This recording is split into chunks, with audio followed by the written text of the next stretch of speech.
আরে কি করছো? এই যে আমি পেইন্ট করছি, ওয়াল পেন্টিং। পেন্টিং? বাহ, দেখো তোমরা বন্ধুরা, কেমন লাগছে? অয়েল পেন্টিং, কেমন ওয়াল লাগছে? পেন্টিং। ওয়াল পেন্টিংটা তোমাদের কেমন হয়েছে কমেন্ট করে জানাবে। আর আমার চোখে তো সত্যি অসাধারণ হয়েছে। আর আর কি দিয়ে কালার করছি দেখো। আর হ্যাঁ, কি দিয়ে কালার করছি এটা দেখার বিষয়। এটা এটা দেখো, হচ্ছে আদা। এটা আদার, কি সুন্দর করে কেটে এই পাতাগুলো তৈরি হচ্ছে। পাতাগুলো তোমরা দেখো, সত্যি খুব সুন্দর লাগছে। আর দুধ দিয়ে সত্যি এটা, সরে যাও একটু, দুধ দিয়ে পুরোটা দেখলে সত্যি একটা অসাধারণ লাগছে।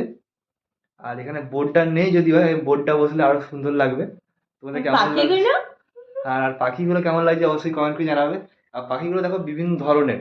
এখানে একটা পাখি উঠছে, এরকম একটা, ঠিক আছে, এখানে গাছের ডালে বসে আছে। এখানে দেখো একটা ইউনিক, ঠিক আছে, এখানে আমি কিন্তু ভালো করে পারিনি। অবশ্যই যেমন পেরেছো। যা কিছু বলা আছে তোমার?